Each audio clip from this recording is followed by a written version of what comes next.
Hello and welcome back to Factorio. We're going to look at train signaling again, and this time we're going to look at the other type of signals called chain signals. So on the train bit of the crafting tab, you've got the train track, you've got the train stops, you've got rail signals, which we looked at last time. Rail signals reserve blocks and prevent trains moving past the signal until the block in front of the signal is free of any other trains. And then there are these things called rail chain signals. Initially you won't need these at all. Let's force, I can't even force one down on the ground. They look slightly different. Let's put one here so that we can see it. Okay, and instead of having the colours, red, yellow and green, they have a single lamp which flips between a range of colours, some of which we won't discuss today. So I take that off. Okay, so we've got our very simple situation set up where we've got the track divided into 6 blocks and the trains are going round and they're not bumping into each other because the blocks are longer than a single train, so a train can fully exit a block before the next train enters the block. Everything's hunky-dory. So, Phobos and Deimos are our 2 train stations. I have made a new train station called Mars, and I've set up a new train. And this train is going to go Mars, Phobos, Mars, Deimos. So let's set it going. So it's at Mars, and it's now going to try to get to Phobos. And it's complaining, no path.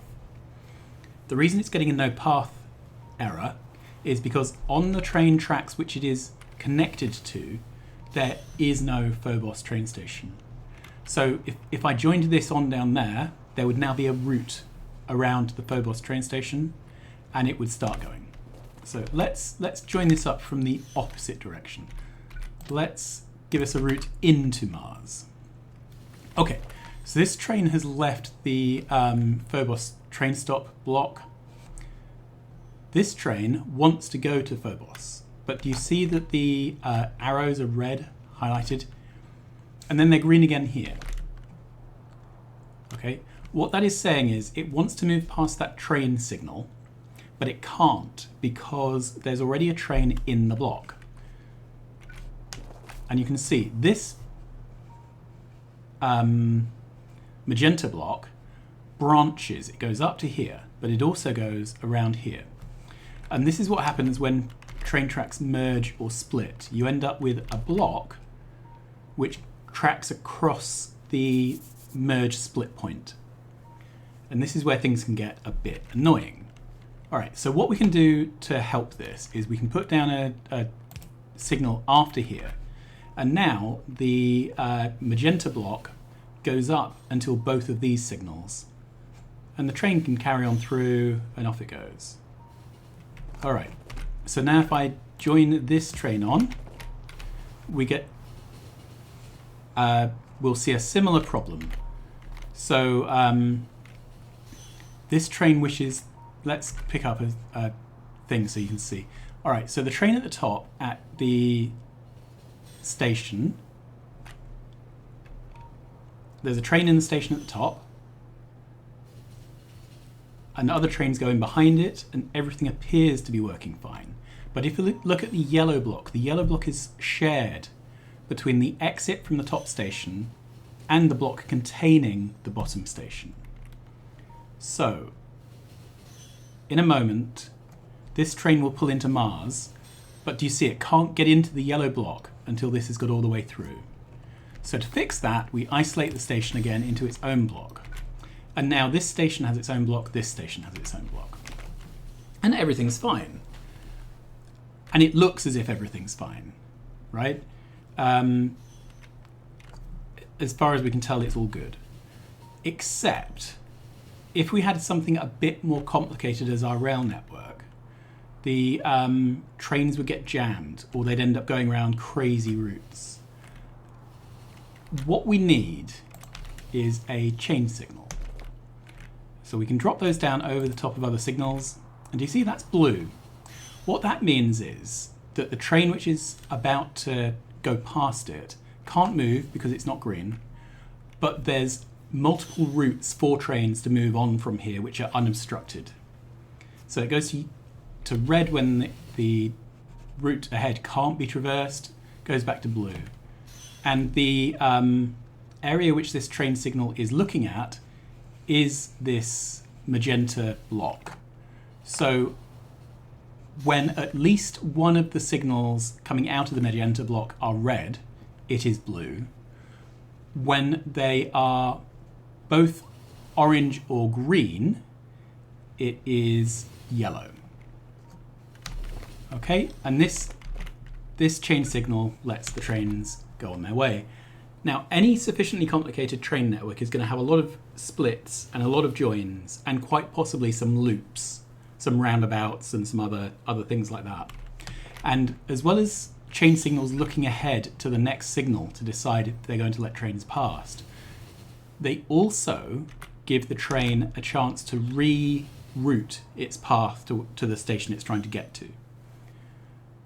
So the train may have reserved a route along one lot of track, but when it gets to a chain signal and waits at it, it's going to repath to try and avoid blockages, stopped trains and so forth. So chain signals do this dual job. They look ahead to the next signal to see if the train can move past the next signal as well as the chain signal. If they can, they let the train go. And they also cause the train to repath. Okay, so the rule of thumb is whenever you are going into a split, you need to place down chain signals before the split and full signals after the split. Now you can see we've got quite a lot of wasted time here because for this chain signal to get happy, trains have to get all the way through this magenta. And you can see them pausing for quite a while they get round to doing that. We'll see it in a minute when the trains come back round. Okay, so this train goes up. Maybe we won't see it till we get the third train, I don't know. Right, so this train can't move on for a while. And the reason is this magenta block is really big. Now, we could make it a lot smaller. Okay, but the problem with doing it like this is the chain signals are looking forward to the next chain signal. So that's not going to help us a great deal. What we need to do instead is move these full signals back to here. Okay, so now the branch point, which is being controlled by the chain signal, is a lot smaller. And in fact, we could move this all the way up to there and really isolate that down into the smallest possible bit. And this means that the trains are stuck at the fork for as short a period of time as possible, because the back of the train that's moved past will get past these signals really early compared to when they would get past there. So that helps keep your junctions moving, stops trains getting stuck at junctions. That's really all I wanted to say today about chain signals.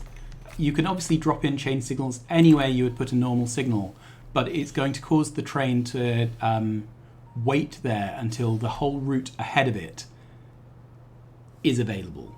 So if I was to put this to be a chain signal, trains will wait here until this signal says they can move forward, because this chain signal is looking to here to decide whether it's going to let trains past here. I hope that makes sense. So you can see this train is now stuck because it's waiting for this one to go green to let it go through here. All right. I should probably say a bit more about the signal colors. Green means a train can come in. Red means a train must stop. Yellow means that it is currently being filled by a train. All right, so let's move this back to a full signal, and you'll see that trains don't pause here anymore just because this one is waiting. So the trains are now backing up here. Okay, so that's it for simple chain signals. You use them a lot. You use them, the The other situation you use them in normal rail networks is when you have to have a lot of signals close to one another to isolate blocks, but you do not want trains stopping, like here, within all those signals. So you make all the intermediate signals chain signals so that they will only allow a train through until the train can make progress all the way through the junction. I hope that makes sense. So rule of thumb, at splits you use a chain signal before the rails split and a full signal after the rail split, and here again you need a full signal after. Now we could replace these with chain signals and see how that affects the behavior. You can see whenever there's a train trying to access this, trains would get held up here, right? But they're fine to get to the station because the chain signal is after the station. So again, this is another perfectly valid way of setting this up, but you see this train is now held because this signal was red for longer.